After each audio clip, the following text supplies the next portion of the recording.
So what's up, people? This is Robert Bassano. I just want to come back to you guys again, share some information with you.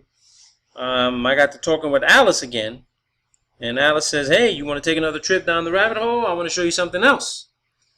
And it actually involved a commercial I saw yesterday when I was watching CNN. I was watching Christian Amanpour. He was talking about NATO, and then they went to commercial break, and this interesting NASA commercial came up. And what it showed was a picture of the Earth.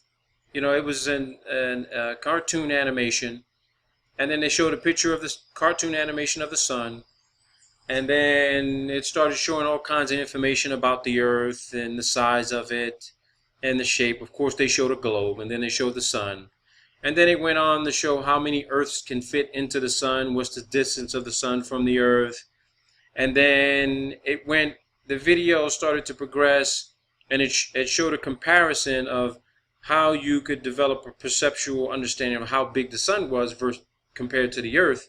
And they showed another picture of the front door of a home, saying that this is the sun. And then they peered into the keyhole. They zoomed all the way into the keyhole of the door to illustrate this is how small the Earth is. And then the video ended with the words, "Got it? Get it? Good." And on the bottom it says source NASA. So I'm like, what the fuck? Was that a fucking flat earth message? Was that saying, hey, we know what you guys are doing, so we're going to put out counter information to make sure we keep everybody on target with regard to what we're telling them the Earth looks like? So I went looking for this video. Couldn't find it on NASA's website, couldn't find it on CNN's website at all. Couldn't find it on the internet at all. Typed in all kinds of queries, nothing came up. And usually, NASA puts that shit on their website where you can find it, with regard to media inquiries and relations. So, speaking to Alice, we go down deep in the rabbit hole, deeper than we've ever gone before, and I decided to type in source : NASA. And lo and behold, all this crazy shit just popped up, in the search. And I'm starting to see, websites regarding coding, websites regarding open source code, autonomous systems and robotics, artificial intelligence. So I just started to go digging a little bit deeper, right? And then I stumbled across some crazy shit on this website, Code NASA. And the reason why I found this interesting, and again, I want everybody to understand that I'm not looking for information to, support my belief. I'm curious. I'm into software programming, GPU, CUDA, BlackBerry OS, Android, Red Hat Linux, and I know quite a bit about machine learning and AI and computer programming. So I'm thinking, okay, I saw a video the other day where a guy, flat earther, he put up a video. I think he's from Australia or London, and he made the insinuation that there was a possibility they had some sort of software program that he believed, whereby they could take the footage from a high altitude plane like a drone. We've all seen, we know that they have those large Reaper and Predator drones, which NASA helped develop with Lockheed and Boeing, and they put these bad boys up at extremely high altitudes. They're completely autonomous, stationary atmosphere over a non-rotating Earth. So I thought to myself, well, wait a minute, if you do have a picture of the Earth, then you can take that video, and then you upload it into the high-performance computer they have, the supercomputer, and then you start creating all types of image processing, graphics, visualization. You just basically go from scratch with this whole thing. And then I stumbled across this. The QUIP, Quick Imaging Processing, on NASA's website, open source. QUIP provides an interactive environment for computing and presenting images and image sequences, manipulating and storing arbitrary data, and general scientific computing and plotting. The current release supports Unix-like operating systems tested on Linux and Mac OS X, and Apple's iOS mobile operating system, GPU accelerating, is supported with either CUDA or OpenCL, which I know both of those. There's a built-in support. So I'm thinking to myself, psychophysics? What the hell? Am I confirming? Is it a possibility I'm getting ready to confirm that these videos are actually being put out? They're all artificial and a supercomputer's conducting all of this shit? Even the shit that they claim that's live? But wait till you see what more I'm going to show you. This is fucking incredible, people. Alice is taking me deep. Inventory system for lab equipment, worldwide options, EOS, on Earth. I mean, look, this is all open source, people. You can go to all of this. And there's a possibility you will be able to create exactly what NASA's creating if you have the computer memory and power to actually do it. But this is all of their open source software they're using. World View Design. I'm not even going to go there. This video is just basically to show you guys that this exists. Their disk repository contains the wireframes and designs for NASA's World View. This code was originally developed at NASA Goddard Space Flight Center for the Earth Science Data and Information Systems EDIS project. People, you got to go to this. This is code.nasa.gov. You have to see this for yourself. And for those of you out there who are interested in programming and software development and open source SDKs, this may be the holy grail, people. This may be it. This may be it, people. This actually may be it. You're going to have to see this for yourself. I mean, it just goes on and on and on. Google Earth Offline Cache Preloader, Desktop Exploration Remote Terrain, Kepler Community Database. I mean, they're taking all the data, they're putting it up into a computer, and they're creating the computer-generated images and videos. They're doing the same thing.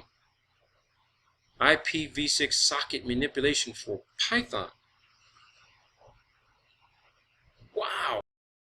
Data search, data curtains, core flight systems, data search, data storage, application version, file plotting tools, Python polarimetric radar beam blockage calculation.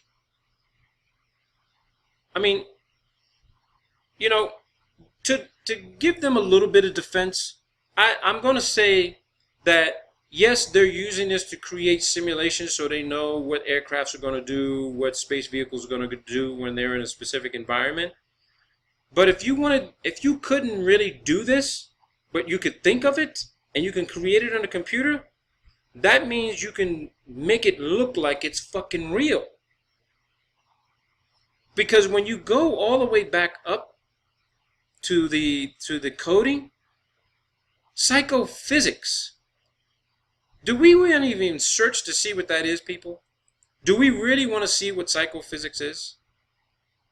I mean, do you want to know? Because I want to know. I want to know what psychophysics actually entails. Okay? Psychophysics. Psychophysics. Let's go to study.com at Academy. Again, I don't like looking at perception lecture notes.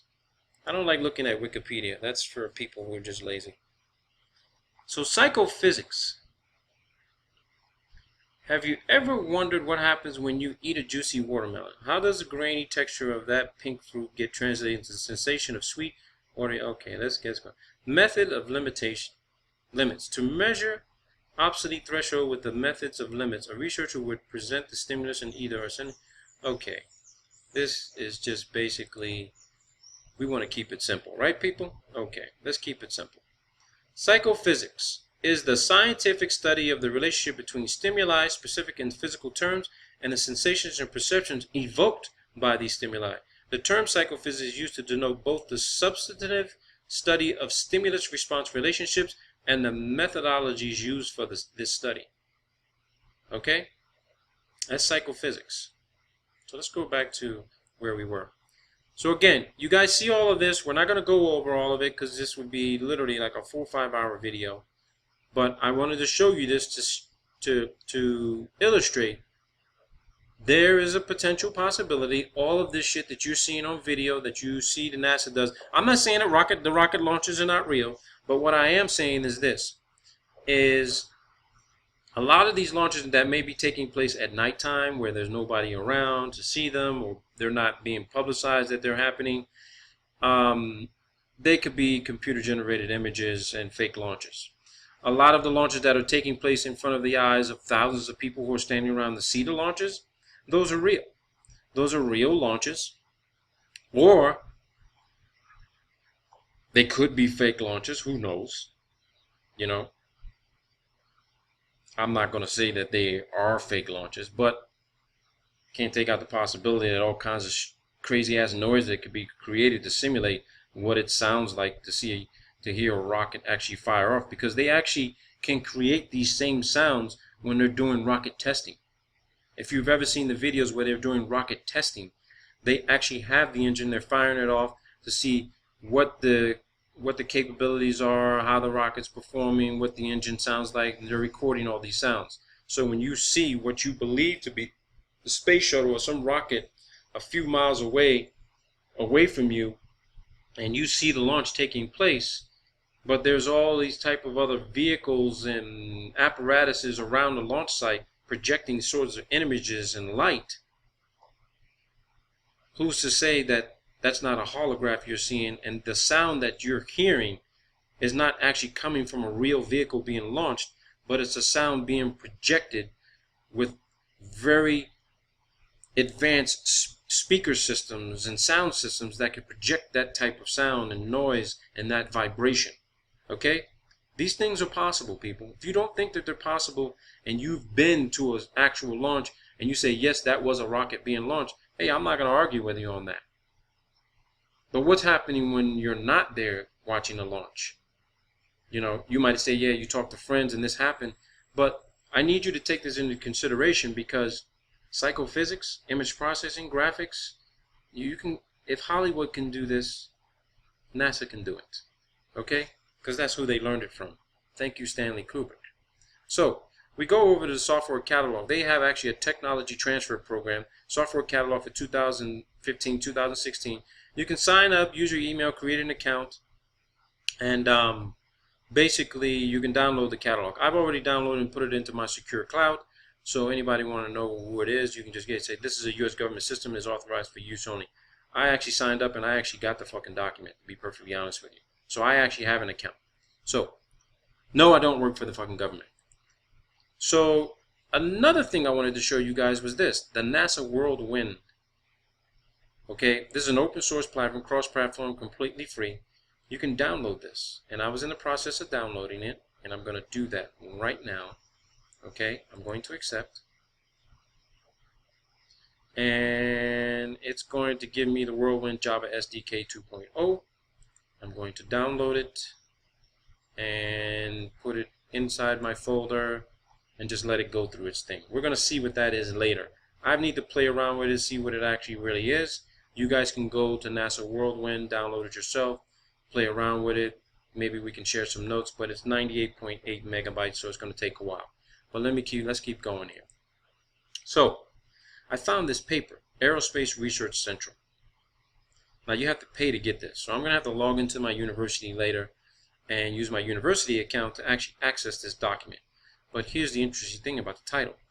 Moving Sphere Simulations Using the Chimera Grid Approach. Moving Sphere Simulations Using the Chimera Grid Approach. You need to research Chimera Grid Approach. Do that on your own, okay? But I'm going to need to read this document to really come up with definitive results that they're creating this shit all through computer image processing, because they have more than a dozen supercomputers around the United States and the world. Okay, so this data and the way they're doing this, it's not happening from the United States. You can be guaranteed of that, because the United States suffers too many cyber attacks for that information to be compromised, for the whole fucking system to be crashed literally in a day. Okay, in a day. They would have to literally cut the cord to the fucking worldwide internet so that this couldn't be published by some hacking group. Okay? So let's go here. So what I did was I did download this paper, High Resolution Aerospace Applications Using the NASA Columbia Supercomputer. So I've got to go through this, read this whole thing. But what's interesting about this, and I haven't read through the whole document, and I want you to understand something, because there's been talk about, you know, there being potentially what is below is above. You know, there's waters in the ocean. We talked about a lot of things. There are people putting out videos saying that there's these lunar waves, and now they're talking about there may not be actual any kind of electromagnetic waves or heat waves, but there could be actual some sort of fluid dynamic environment that everything may be in the sky with regard to the sun, the moon, the space shuttle, the ISS, all of that. But what's interesting about this introduction, notice what they say. Computational fluid dynamics, CFD, techniques have been developed and applied to aerospace analysis and design problems since the advent of the supercomputer. However, in spite of several decades of continuous improvements in algorithms and hardware, and despite the widespread acceptance and use of CFD as an indispensable tool in the aerospace vehicle design process, computational methods are still employed in a very limited fashion in the design process. The full potential of these methods in delivering more optimal designs and accelerating the design cycle has yet to be approached. Now, I want you to understand something. You don't have to be an aerospace or astronautic engineer or an aerodynamic engineer to understand that if you're designing an aircraft to fly in atmosphere, in a gaseous, pressurized atmosphere, then you're going to put it into a wind tunnel, and you're going to create some sort of vapor trail where you'll be able to see the way the gases flow or the air flows over the wings of an aircraft. And when the aircraft turns left or right, pitch, yaw, you see how the air interacts with the structure of the aircraft. Now, that's not fucking fluid dynamics. Fluid dynamics is exactly what they say it is. You're using some sort of fluid composition source, liquid. They're using computational fluid dynamics techniques for aircraft testing and design, which means that if they're doing that on a computer and they're doing it in a laboratory and inside some sort of facility where they're testing this, then they're letting these fluids go interact with the aircraft vehicle, which means because that vehicle is going to be going into the same environment they're testing it under. Fluid, people. Fluid. I'll leave it at that. Again, I need to do some more reading. You guys are seeing this for the first time just like I am. Okay? So let's go to the overgrid. Now, to give you some clarity on what you're actually looking at, I'm going to show you what you're looking at. I found this. This is also a NASA website. Okay, let's see here. Yeah, it's people.nas.nasa.gov. It's people.nas.nasa.gov. Okay? I mean, Alice is fantastic. She's been taking me so fucking far down the rabbit hole. It's unbelievable. So I found this, and I wanted to research what the Chimera grid approach actually was. And yeah, this was put out version 2.1 in 2010. But let's just assume that this is an upgraded version of something that predates stuff that was being used before. Okay, so that's the assumption and presumption we can make because we don't have anything else to compare it to. So Occam's razor theory is the most logical conclusion is the most probable, right? Okay, Chimera Grid Tools User's Manual. So restrictions, read this before proceeding. Notices and disclaimers, read this before proceeding. Let's see here what they say, read this before proceeding. Many modules in the software package have been developed under the DoD High Performance Computing Modernization Program. It's called the CHISI CFD4 initiative. As a result, the following rules must be observed by the users of the software. Only U.S. citizens or permanent residents belonging to a U.S. organization are allowed to access allowed access to the software. Foreign nationals are permitted. Well, got the fucking cat out of the bag on this one. Hey, it's fucking open source. It wasn't a restricted website that I need to fucking log into. So if you're going to put it out there, I'm going to fucking find it. I'm going to post it and let everybody know.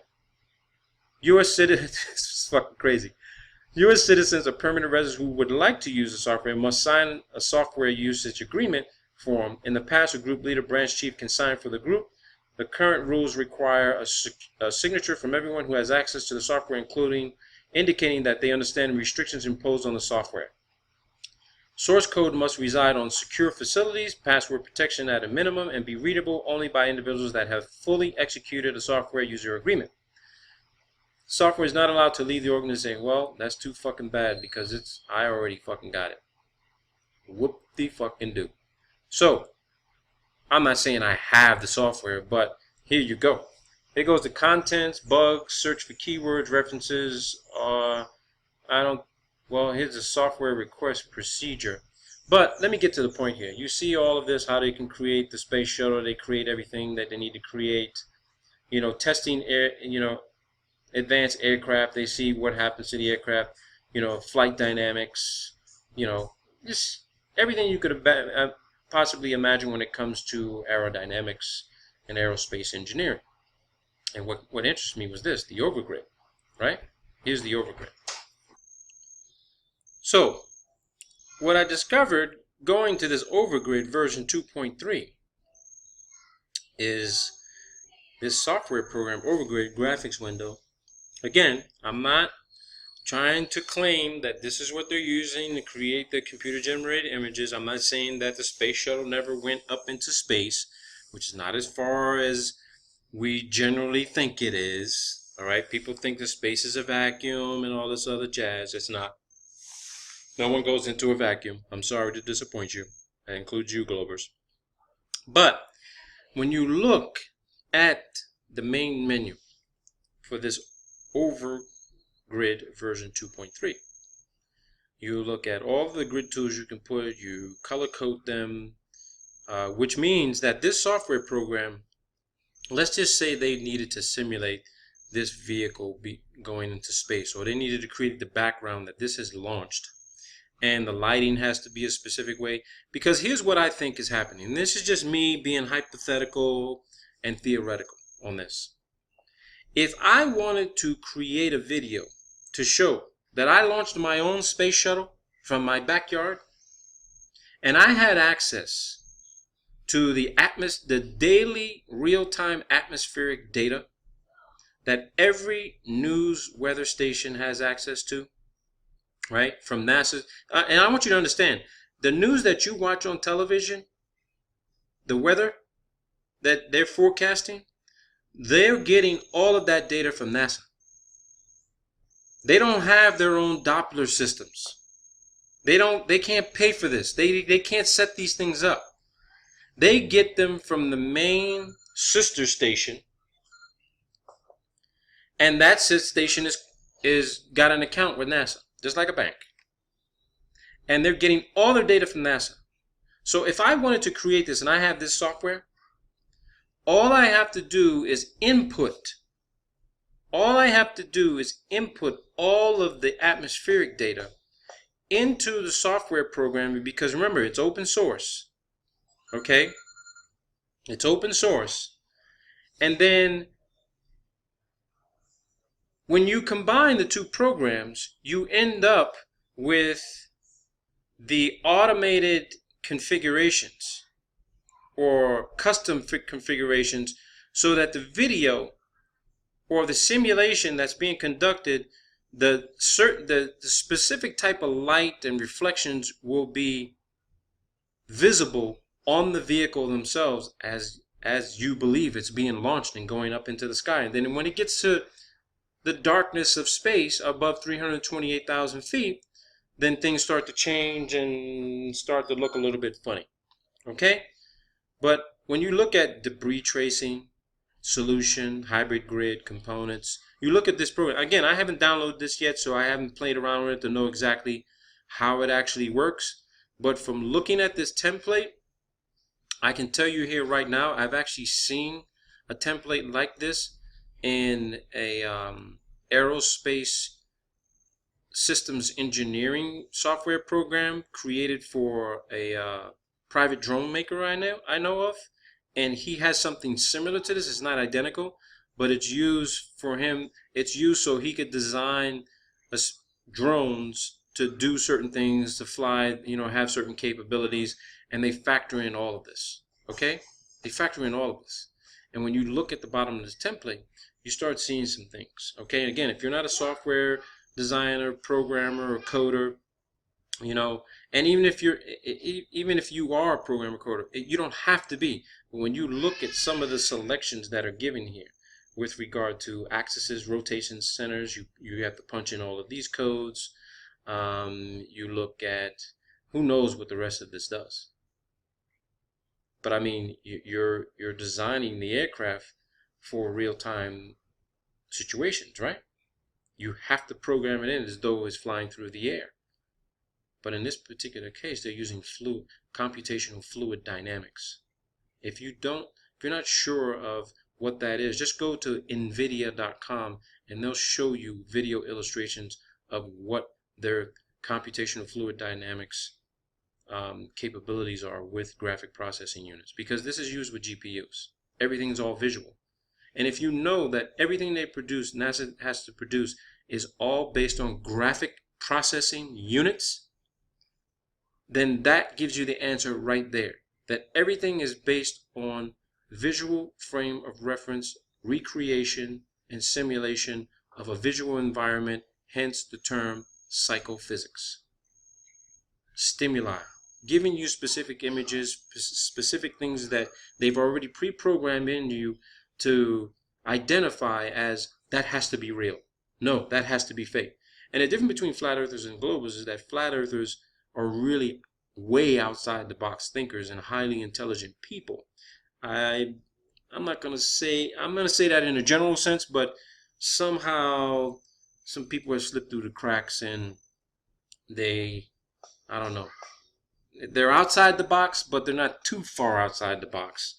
And they're, who knows? They might want to be like a cat and jump back into the safety of the box, which they believe is sitting on top of a ball, spinning. But neither here nor there. So when you look at this program, you start to put things together in your head thinking, whoa, wait a minute here. Yeah, they're using this for computer simulation.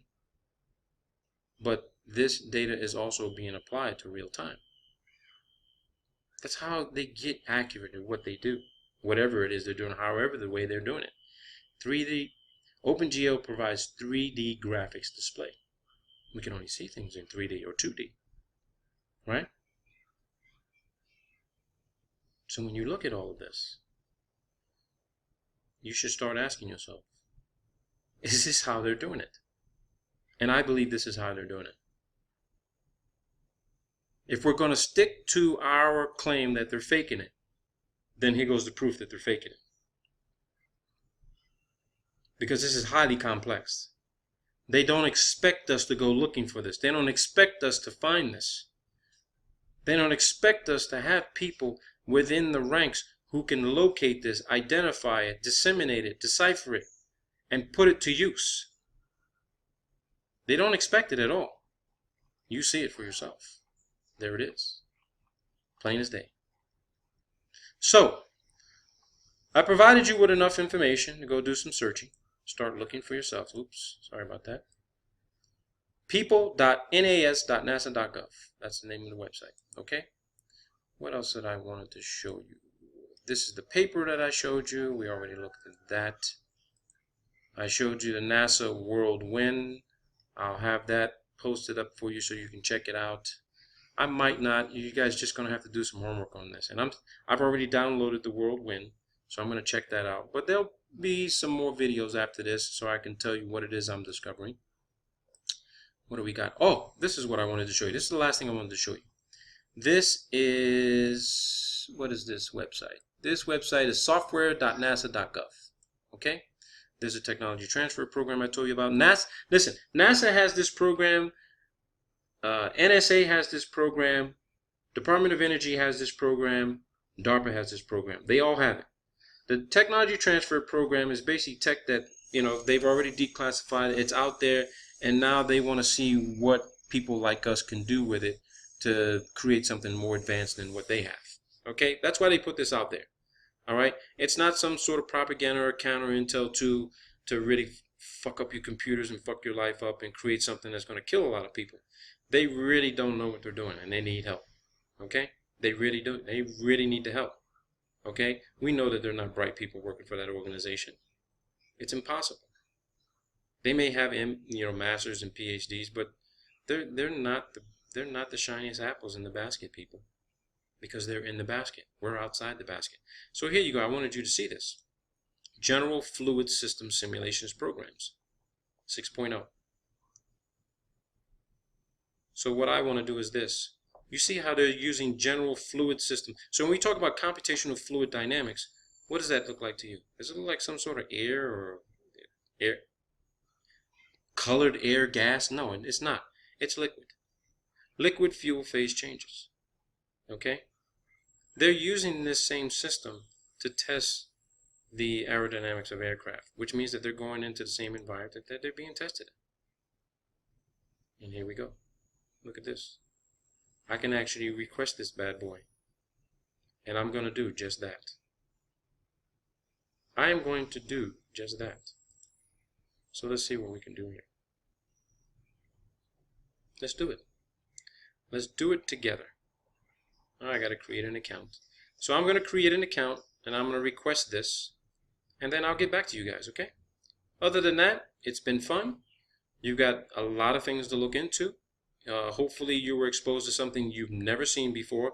But for those who are focusing on NASA, and that is your only focus, and you've developed some sort of really, how should I say, stalker type of attraction for them, I have to admit, I'm right there with you. But I'm an observer on this whole thing. But I think this may be it, people. This may be what you might be able to use to prove to every global who's going to use anything from NASA to say, guess what? I figured out how to create the same video NASA created, and boom, here you go. And do a side-by-side, and bada bing, bada boom. Goodbye, NASA. Take care, people. See you in the funny papers. I'll post another one maybe over the weekend or next week. Take care.